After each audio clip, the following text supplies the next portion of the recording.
وایي د یو انسان خوشحاله کول،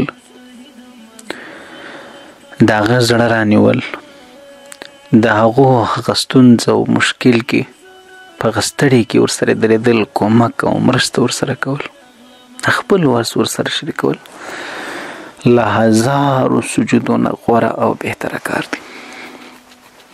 دوستانو په عباداتو کې سجده هغه مقام لري، وسجود واقترف، الله وایي ته سجده لګوه ما ته ځان راژوندی کوه، بس ما ته راژوندی کېږه. لکه څنګه چې لمونځ له ټولو عباداتو سر او غوره او روح د عباداتو دی، روح د انسان د خدای د بندګۍ دی. دغه رنګه په لمانځه کې هغه تر ټولو مهم جز هغه سجده د سر الله ته پر سجده ایښول، لیکن له دې نه هم هغه غوره عمل هغه دا دی چې ته د یو مسلمان زړه راونیسي.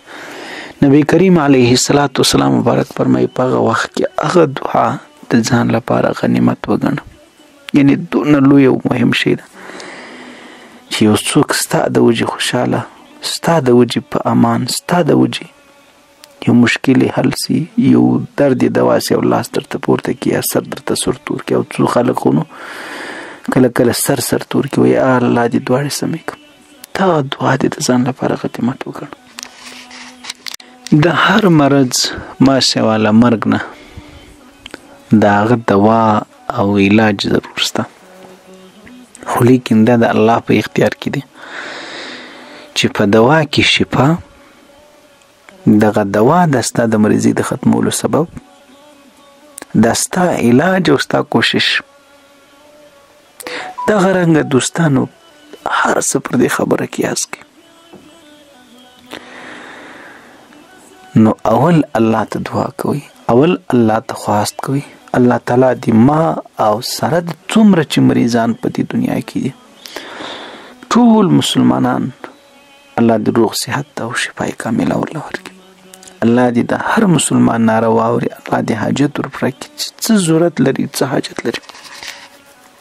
نو اول د الله دروازه ټکوي. یوازې کوشش دا هم پیدا نه لري، یوازې په دوام کار نه کېږي. څونه چې مکلف یې هغونه کوشش وکړه، د کوشش نه وروسته خو نو دعا ضرور پکار ده. تاسو ته ما یوه خبره کړې ده چې یو تکبر دی، یو عجز دی، او یو اسی ځان خطا ایستل دي، یعنی د توکل په نامه باندې دوکه ده. دوکه دا ده چې ته هغه کوشش چې ته خدای په مکلف کړی نه هغه پرېږده، ته دعا ته کښېنې، دا ځان خطا ایستل دي، دا دوکه ده، دا ناپوهي ده، دا هیڅ ارزښت نه لري. او دا بې غرور دی چې ته صرف پر خپلو اسبابو، پر دوا ستا نظري، ستا پر دوکانداري باندې نظري، ستا پر خپل علم او پر خپل پوه تجربه باندې پام پې کوي. دا غرور او تکبر دی، په دې کې هم انسان ذلیله کېږي. قارون د دومره دنیا سره څه شو؟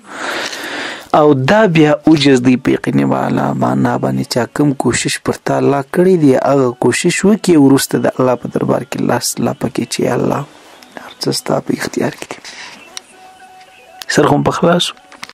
او دا رنګه دوستانو په درېیمه خبره په دې ځان پوه کړئ د بزرګانو، یو هغه احکام دي چې الله درته ویلي دا وکړه دا مه کوه، چې دې ته فرایض ویل کېږي. یو هغه چې ته په خپله خوښه کوې، په خپله خوښه باندې موږ او تاسو هم ډېرې کیسې کوو، خو لیکن د الله د خوښي مثال دا دی، شیطان په خپله خوښه د الله د قرب او د ژوندیوالي لپاره ډېرې سجدې وکړي. بعضې کتابونه لیکي وایي په روی زمین کې دی ځای نه دی پاته شوی د سجده نه یې لګولې، ډېر طاعتونه او ریاضتونه یې وکړل، خو لیکن کله چې الله حکم دی یوې سجدې ورته وکړي، د هغه نه انکار وکړي، هغه ټولې سجدې پر مخ ورویشتل شوې. دا د فرضو او د نورو فرق دی مابینځ کې.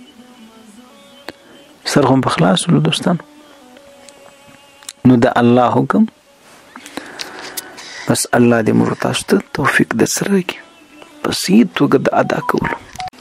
دوستانو په ژوند او زندګۍ کې چې یو چا دوکه درکړله، یو چا در سره درواغ وویل، یو چا خیانت در سره وکړي، د یو چا د وجې تا ته نقصان او تاوان ورسېدی، دا یقیني ښه خصلت دی چې ته درګذر او د معافۍ نه کار واخلې. معافي کې خیر دی نقصان یې درته ورسوي هر څه چې در باندې وکړل دا یقیني ښه خبره ده خو دا د بیوقوفي خبره ده دا د ناپوهۍ خبره ده دا نو یقیني سرټمبه‌توب دی چې ته بیا په هغو اعتبار وکړې ځکه اعتبار یې وخوړې بس چې بیا په هغو اعتبار وکړې نو دا ستا بیوقوفي ده دا ستا کمعقلي ده داسې چې هېڅکله ونه کړي بس هغه ستا کور ودان چې تا معاف کړي هغه ښه صفت دی بس بیا دوباره نو بیا ورباندې اعتبار مه کوئ همدغه څو خبرې دي الله پاک زموږ دې لپاره د پام فکر وړ وګرځوي نورې به بیا انشاءالله کوو